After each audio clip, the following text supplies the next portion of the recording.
Right, lots to unpack in this one. I understand there's probably some people who are watching this thrilled, some people watching this absolutely gutted. So let's split the orange 50-50. Well, 70-30. We're going to put a lot of this on Liverpool.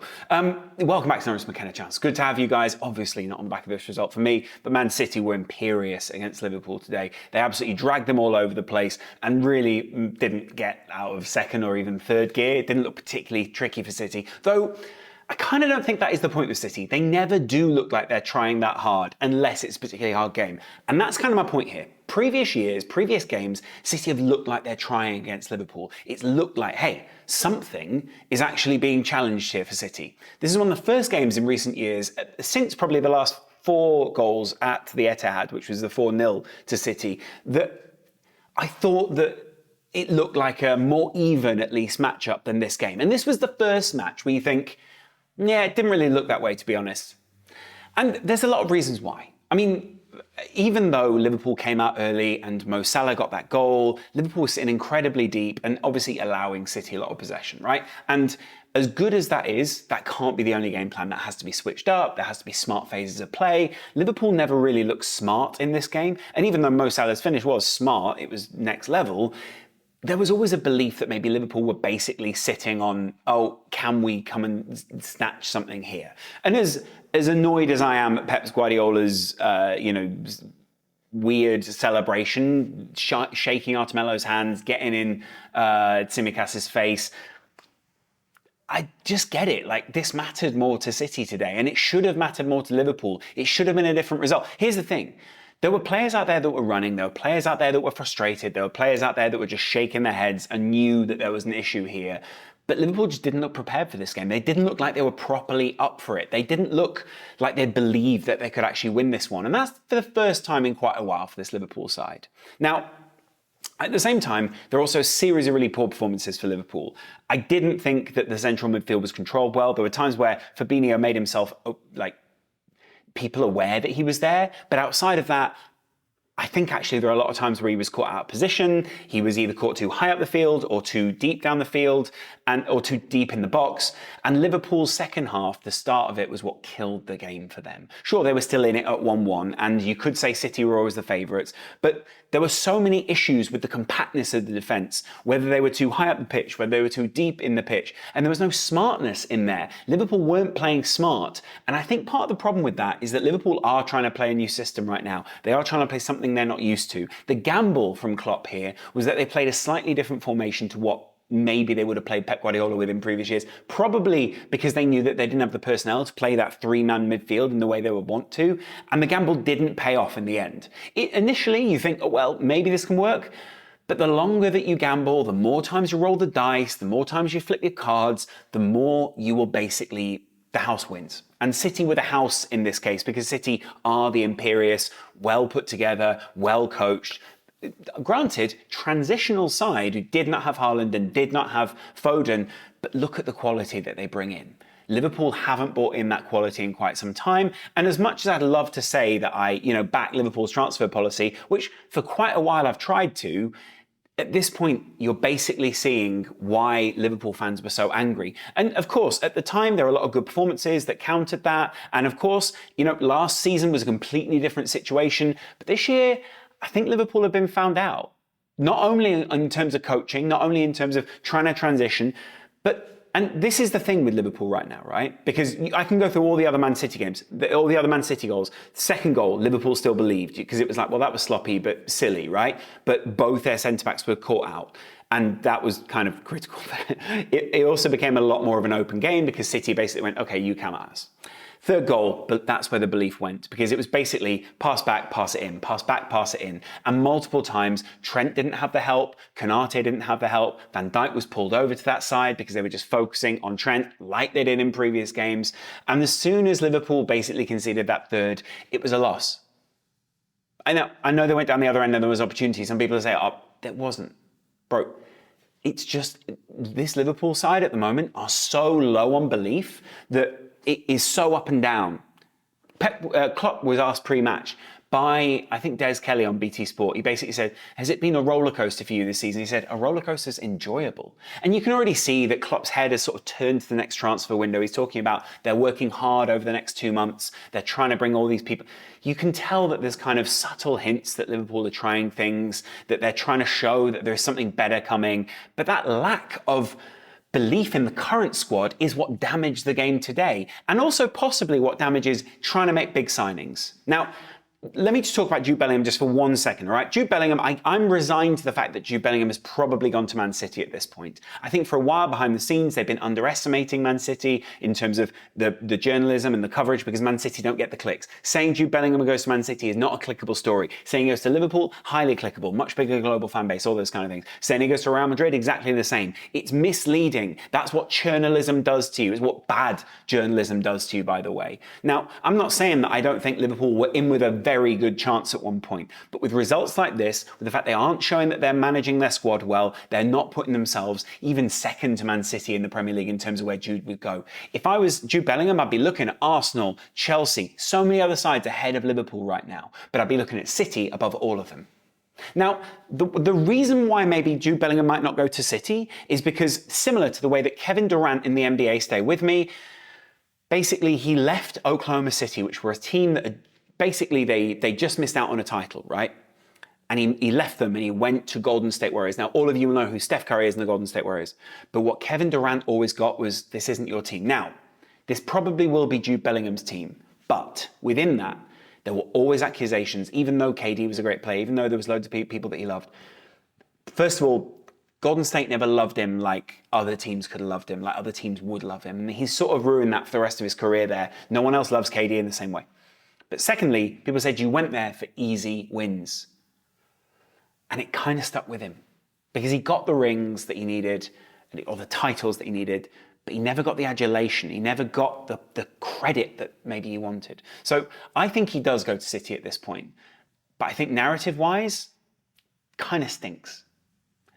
But it is what it is. Now, at this point, you'd also say that leaves Liverpool with very few options, right? Or very few top-class options. No. There are loads of options. It's just that Liverpool have been so preoccupied with getting this Jude Bellingham narrative off the ground. Now, maybe he still comes, who knows? But I think he's going to go to City. But the point is, there are so many other options out there. But there's too many players that need to come in and too many players that need to go to do this in one window. So it's going to be that Liverpool have a summer where they need to spend 150, 200 mil, as if they're going to spend that anyway. But they need to spend a lot of money or be smart with their cash, right? And maybe get some £50 million. If you bring three £50 million players in, you can afford to have a transition until January, until next summer.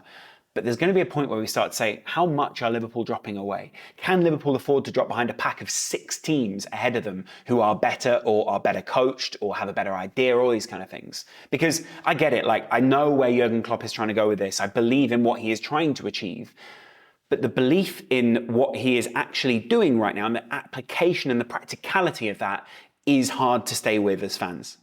I went to the Brighton game. They were 3-0 down against Brighton. This was a very different feel in this game, actually. You could tell in this match, numerous players didn't know where they were meant to be, but numerous players didn't know where they were supposed to track the right player. That's why Fabinho was too deep, Van Dijk was pulled too far over, all this kind of thing. And there were huge gaps. You could see it for that second goal where there was just acres of space. And there was loads of good passing around that, right? So Liverpool left lots of space. They were poorly coached in this one. I think the players were left to hang out to dry, right? And within that, that's my kind of big issue here. Players aren't going to want to come to a team where they don't believe they're going to be coached well, or they do believe they're going to be hung out to dry.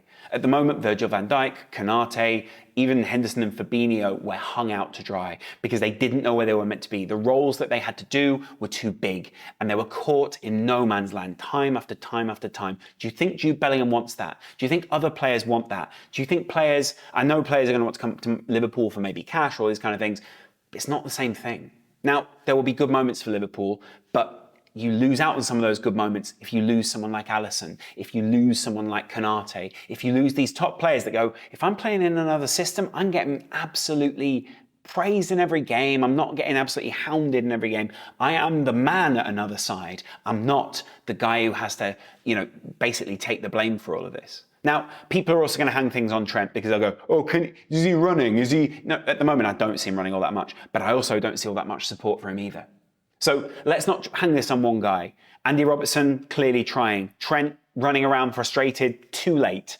Hendo, you need him in these kind of games because you need someone who can talk to the ref, who can get the ref's face, who can make him question himself, who can get in other players' faces. I think he's key in these kind of matches, but you need someone else alongside him with a bit more mobility than Fabinho. Maybe that's coming in the summer, but it's tricky to see where. And it's tricky to see why you would want to come. I mean, that's the thing, right? Add one player to this and it can change a lot. It doesn't fix all your issues, but add one player and it makes a huge issue. It makes a huge issue go away, right? Mobility in the midfield, good hookups, better passing, all these kind of things. But that wasn't the issue.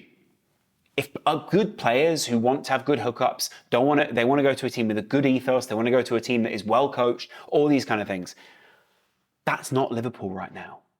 And the thing that frustrates me most about this is City are also in transition this season. Now, granted, they spent a lot of cash, but they are actually not far off in terms of the way that they're spending with other sides in the Premier League. I mean, not Chelsea and those guys.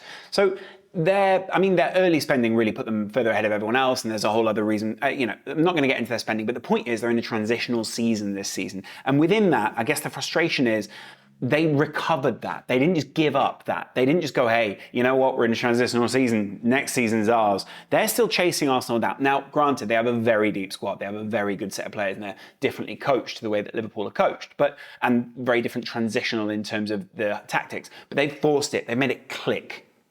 Liverpool have only done that in fits and spurts this season, and that is incredibly frustrating as a Liverpool fan. And I get it, Jurgen Klopp's hardly sitting there going, well, another great performance. You saw his downhearted post-match, you see the way that his demeanour is right now. I think you can see that he understands this team is in transition. There's probably a difficult transition for him at the moment, but you can also see his evaluation of the game as basically they were wide open. They allowed City so many chances. He was disappointed with the application of the players. And to some extent, you could say there is a loss of elements of the dressing room here. You can see there are other players that are frustrated. They're trying all these kind of things. Klopp is still trying to be Jurgen Klopp. And I, obviously, as a fan, I fully support him. I think he's brought so much time in the bank, but also, for Liverpool to even be around this position at this point, considering how poor we think their season has been, is still relatively good. But the point is this, right? He will be frustrated himself. He is downhearted by this. What is the impact on this Liverpool side for the rest of the season of this kind of performance, this kind of result? Is Liverpool reacting to this? The thing is they have to react in two really difficult games. Chelsea, then Arsenal, and then Leeds after that, obviously. But that's three difficult games. And then Nottingham Forest had that great result against Liverpool earlier in the season. So, it's not like they've got an easy set of games coming up. And I sort of pointed this out in my run for the top four thing. It's not looking good at the moment for Liverpool's top four vibe. So maybe there's a reason Jurgen Klopp's already focusing on next season. That is the problem today was Jurgen Klopp's game plan. Now I get it. The reason that Jurgen Klopp's game plan was so desperate and so sat back was because they're so low on confidence because of everything else that has happened this season.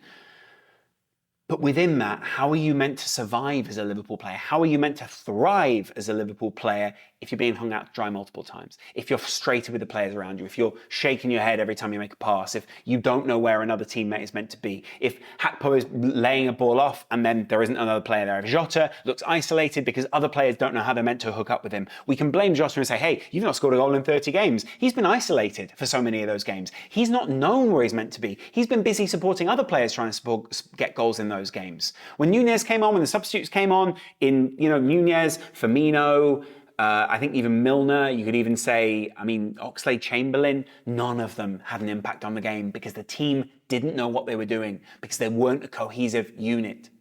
Now, the frustration in saying that is I know how good Jurgen Klopp is. He's the best in the world.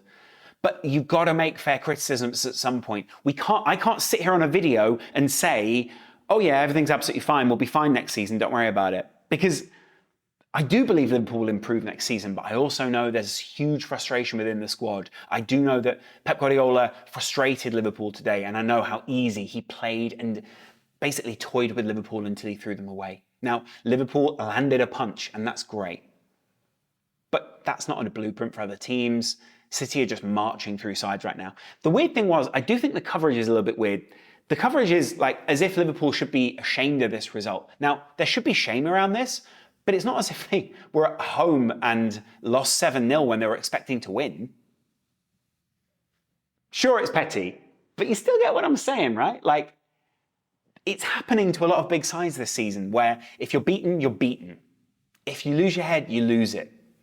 And there are fine margins which turn into big score lines. And that's where Liverpool lost it. But that fine margin went from being fine in the first half to a chasm in the second. Because the unit that Liverpool were in that first half, which was effective, which was probably living a charmed life from time to time, but allowing City these waves, just completely lost that. They lost their heads in the second half. As soon as that second goal went in, they came out, they looked tired, they didn't clue in, all these kind of frustrating aspects. And at the same time, if you've got Jack Grealish out there, what are you doing? Leaving any right back, let alone Trent Alexander-Arnold alone. You can see how frustrated Trent was. You can see how much he wants it. I love that. You can see how much Hendo wanted it. You can see how much Salah was frustrated. You can see that Harvey Elliott was trying, but didn't really know what he was meant to do defensively or wasn't applying it. I'm trying to be fair to this Liverpool side. You don't want to lose your head in these kind of moments, but it is frustrating seeing this. I know we improve. I know that they improve as a side, and I know better times are coming, but it feels a long way off right now. In these 10 games, Liverpool could be 9 points behind Spurs by the next game they have to play. How realistic does that sound as to Liverpool getting into the top 4? Let me know in the comments below. City were imperious today. They well deserved the win. They were much better at home than Liverpool, and they were just a much better side. But at the same time, doesn't mean that Liverpool were in any way equal foe for the whole 90 minutes. I'll let you guys decide in the comments below. I will be down there. I'll chat to you in a while. Much love. Bye.